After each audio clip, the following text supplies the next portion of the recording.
Well, there's breaking news out of Sydney's east, where there's been yet another anti-Semitic incident overnight. Photos taken by the New South Wales Jewish Board of Deputies at Mount Sinai College in Maroubra appear to show anti-Semitic graffiti. It comes as counter-terrorism police probe whether explosives found in a caravan in Sydney's northwest were intended for an anti-Semitic attack. Authorities say the explosives in the semi-rural town of Dural had the potential to cause a blast zone of 40 metres in diameter. The Prime Minister, Anthony Albanese, speaking on ABC Radio Sydney this morning, labelled the incident terrorism. I certainly do. I agree with Chris Minns. It's clearly designed to harm people, but it's also designed to create fear in the community. And that is a very definition as it comes in. It hasn't been designated yet by the New South Wales Police, but it certainly is being investigated, including by the Joint Counter-Terrorism Team. New South Wales Premier Chris Minns joins us now. Good morning to you, Premier.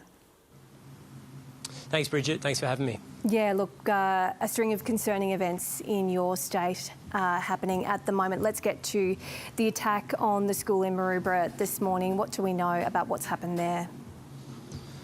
Yeah, look, another naked example of racism in our community, completely antithetical to everything that Australia represents in 2025. I think it's just appalling that there's evil people in our community that attack someone else, a complete stranger, on the basis of their race or religion. I'm appalled by it, but I do want to say two things. Firstly, we will throw all our resources at tracking down people responsible for malicious damage, for hate crimes. And secondly, the vast majority of Australians stand united against this appalling behaviour and condemn it completely. Absolutely. Look, let's get to the alleged attack in Dural, that planned attack involving the caravan full of explosives. What do we know about who might have been involved? Have you had any updates overnight on how the investigation is progressing? Look, the investigation is massive. I mean, the Counter-Terrorism Command for New South Wales Police are responsible for it. They're working with their counterparts federally. I mean, you were talking about scores of officers with responsibility for this. It is the #1 priority of New South Wales Police. We recognise that this is a significant escalation and it would worry many members of the community. But I want the public to rest assured that, firstly, the caravan is in police custody. Secondly, as has been reported in the media, the owner of the van is in police custody as well, and inquiries continue, and nothing will stop until New South Wales Police have arrested those who are responsible for this. It's a very disturbing set of events. Can you say whether there are any links that you know about with other anti-Semitic incidents and attacks we've seen in New South Wales? Yeah, look, I'm at a bit of a disadvantage. I can't speculate about all of the details of the investigation, other than to say that reports of individuals being arrested for other anti-Semitic attacks who may be associated with this potential crime are correct, and they are in police custody. But inquiries continue, and police can't rule out other people being involved as well. Look, I want the public to rest assured that you're talking about very serious, experienced police officers with decades worth of air miles under their belt who are responsible for this investigation, and they're taking it very seriously. The resources of the government and the police are being deployed as we speak. Given the heightened anxiety in the community right now, can you just explain, Premier, why it was that the public didn't find out until several days after you were briefed? I mean, obviously there are legitimate concerns around the intricacies of the investigation, but for people at home, they might be thinking, hang on a minute, I would have liked to have been told about the scale of this planned attack. We would release all of the information we possibly could as early as possible, unless it compromised the police inquiry. And that has to be the #1 priority of New South Wales Police and the government.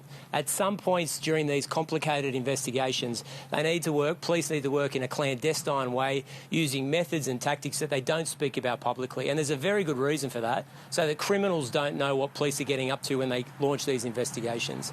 Now, I don't want the public to believe that over the last 10 days, police were twiddling their thumbs.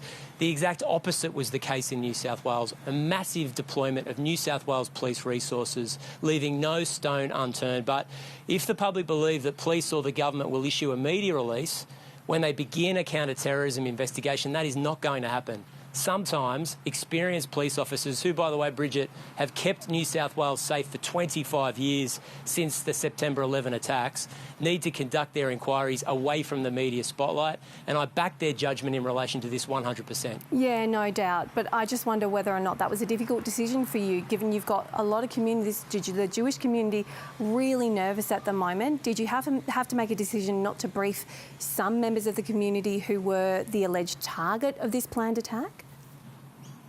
Look, the public should know that New South Wales Police have been working with the Jewish community through Operation Shelter and Operation Pearl in relation to malicious damage, fire, bombings and community safety for weeks and weeks now. Given the fact that the van was in police custody, it's been reported in the media that the owner of the van was in police custody, and these police need to make these inquiries. The right judgment was made. And look, a lot of the work that police have done over those decades of experience is completely unheralded, but they've foiled terrorist attack, potential terrorist attack after terrorist attack, often unheralded on the front pages of the of the newspaper. But they are diligent, they are thorough, and they are experienced, and their judgment in relation to this, I think, should be backed in. What do you make of criticism? Yeah, I can see that. This will be my last question before we let you go.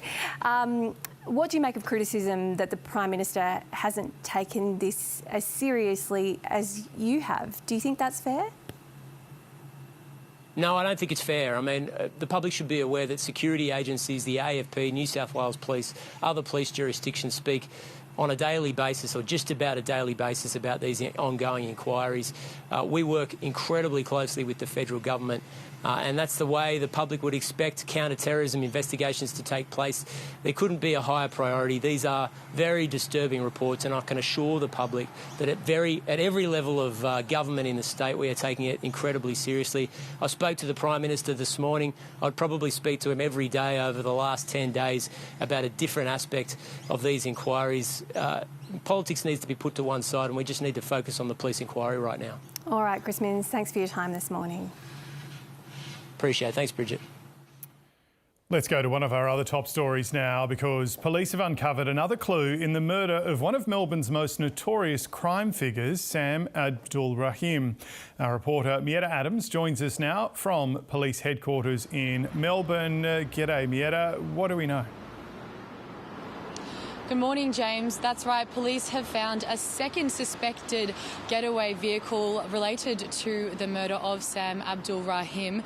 Now, yesterday afternoon, they found a silver Ford Ranger burnt out and dumped in West Meadows, which is near Melbourne Airport. And that discovery came a day after Sam Abdulrahim was murdered in broad daylight in Melbourne's north. He was killed around 10:30 on Tuesday morning in an underground car park in Preston. And with him at the time was his girlfriend, who was unable to revive him. But what we know is that after that, shortly after that attack, a white Porsche sped off from the scene, and that was found burnt out in the nearby suburb of Reservoir. And now it's understood that the gunmen may have gone from that car into that Ford Ranger, where that now also lies burnt out. Police are asking anyone who may have seen that Ford Ranger to contact them. They say it's quite distinctive, as it had a large bullhorns sticker on its back. Police are also appealing for information from Sam Abdulrahim's associates and friends as they try to determine who may have been responsible for this attack. But James, later today, in just coming hours, there will be a funeral to farewell Sam Abdulrahim in Melbourne's north. All right, Mietta, thank you. Well, for more news now, here's Emma. Thanks, James. Australia is again facing extreme weather conditions, with an out-of-control bushfire in Victoria and a heatwave gripping parts of Western Australia and Queensland.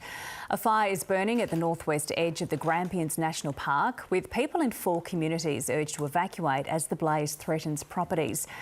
Meanwhile, heavy rainfall has caused flooding across far north Queensland, and the Weather Bureau warns this could continue in the coming days.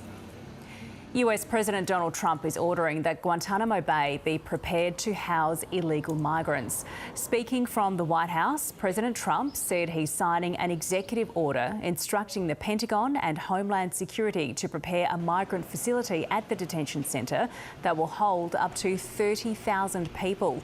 The US detention facility has a murky past with allegations of human rights abuse.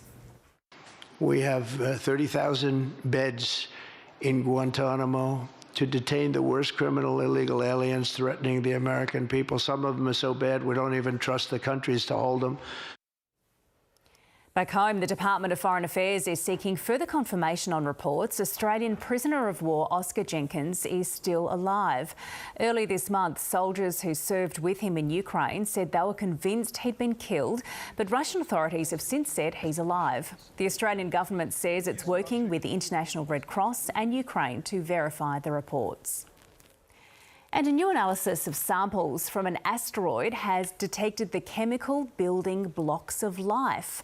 The samples from the asteroid Bennu were collected in 2023 during one of the most audacious missions NASA has ever attempted. The new findings have been published in the journal Nature. They don't mean there was ever life on Bennu, but support the theory that asteroids delivered these vital ingredients to Earth when they crashed into our planet billions of years ago.